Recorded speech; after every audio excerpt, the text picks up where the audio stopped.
हटिए मेरी मॉम से। हिम्मत कैसी है आपको मेरी मॉम को छूने की? दूर हटिए।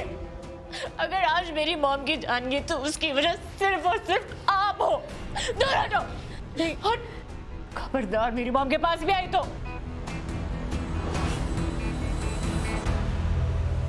नहीं उन्नति, मैंने कुछ नहीं किया है।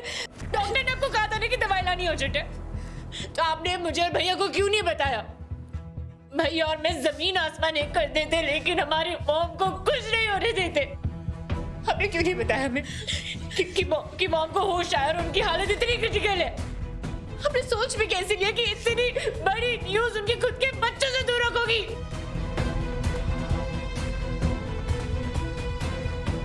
आपको इस बार भी सबकी नजरों में महान न बनना था। नहीं उन्हें ऐसा नहीं है। मैं सच कह रही हूँ। राघव, आपने सुना है क्या कह रही है? आपको तो विश्वास नहीं हो रहा ना इसकी बातों पे। आप जानते हैं ना कि मैं नीता आंटी की जान बचाने के लिए अपनी जान दे सकती हूँ। मैं कुछ भी कर सकती हूँ। आप जानते हैं ना राघव, मैंने आज तक जो भी किया है नीता आंटी को बचाने के लिए किया है, उन्हें मौत के मुंह से बाहर निकालने के लिए किया है। आप जानते हैं ना राघव, आप उन्नति की बात नहीं मान रहे ना। राघव प्लीज कुछ कहिए, आप चुप क्यों है?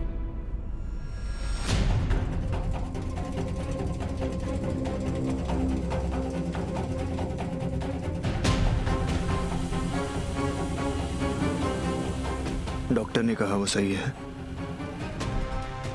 तुम्हें पता था माँ की हालत क्रिटिकल है, उसके बावजूद तुमने हमें कुछ नहीं बताया।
भैया, मुझे पता ही था कि आप नीता आंटी के इतने नज़दीक हैं। मुझे लगा कि बाकी रिलेटिव्स की तरह वो है, लेकिन तुझे क्या बताऊं प्रतीक, यहाँ तक पहुँचने के लिए ना मैंने कितने पापड़ बेले हैं। बार बार एग्जाम में फेल होने के बाद जब आप पास होते हो ना, वैसा महसूस हो रहा है मुझे। मुझे लगता है कि आपको सच में किसी बात का सदमा लगा है। हे माता रानी, नीता की आत्मा को शांति मिले। संभाल अपने आप को उन्नति बिटिया, संभाल अपने आप को। बचपन में तूने अपनी माँ को खोया, फिर बड़ी मुश्किल से वो तुझे वापस मिली, और अब हमेशा के लिए वो तुम दोनों को छोड़कर चली गई। मुझे तो अंदाजा भी नहीं है कि तुझ पे और राघव पर क्या बीत रही, लेकिन जब मैं सोचती हूँ ना बेटा, तो मुझे लगता है कि रीत ने जरा से भी अक्लमंदी दिखाई होती तो नीता आज हमारे साथ होती। अगर उसे महान बनने का शौक ना होता, अगर अपने अहंकार की जगह उसे प्यार को चुना होता, तो आज नीता हमारे साथ होती बिटिया। ये कोई उम्र है जाने की? अभी तो कितनी जिंदगी जीनी बाकी थी नीता के लिए। तुम दोनों को प्यार करना था, बहुत प्यार करना था। मेरे राघव और मेरे उन्नति की हालत देखकर मेरा दिल फटा जा रहा है।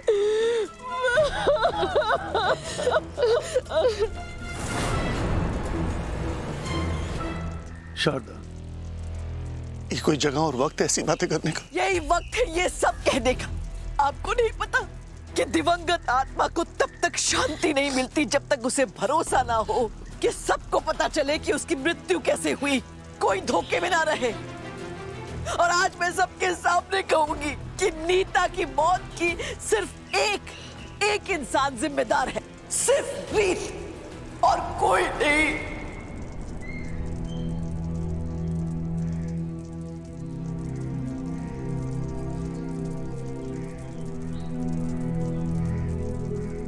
रीत,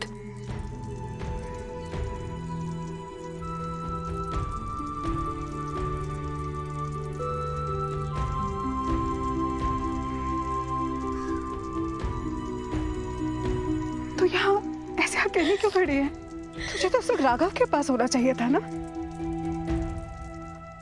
मम्मी, मैंने नहीं मारा नीता आंटी को। मैंने नीता आंटी को नहीं मारा।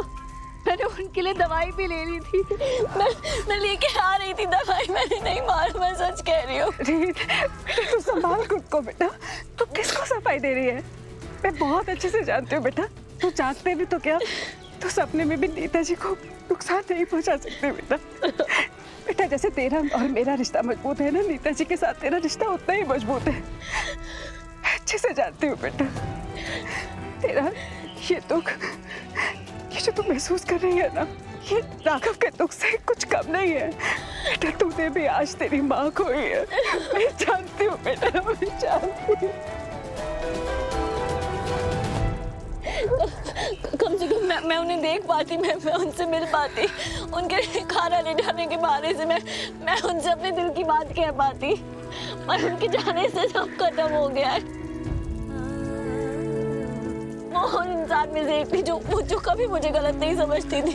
हमेशा उन्होंने मेरा साथ दिया, वो मेरी ढाल बनी। और आज मैंने अपनी ढाल खो दिया, अपना साथ खो दिया, और इसकी जिम्मेदार भी सब मुझे ही मान रहे हैं। नहीं बेटा, ऐसा कुछ नहीं है। तो प्लीज ऐसा कुछ मत सोच बेटा। देख मेरी बात सुन। राघव ना अभी तुझसे नाराज है, लेकिन वो ये बात बहुत अच्छे से जानता है बेटा कि तू ऐसा कुछ कर ही नहीं सकती है जैसा ये लोग सब कह रहे हैं। बेटा उधर थोड़ा सा टाइम दे राघव, उसे समय दे। इसमें दुखों का पहाड़ टूट पड़ा है। देख तू ना इस वक्त अपने दुख, अपने परेशानियों के बारे में मत सोच। तू सिर्फ राघव के बारे में सोच बेटा, सिर्फ राघव के बारे में। उसे तेरे साथ की जरूरत है बेटा। उसे तुझे हिम्मत देनी होगी ताकि वो इस दुख के साथ लड़ पाए। तू करेगी ना?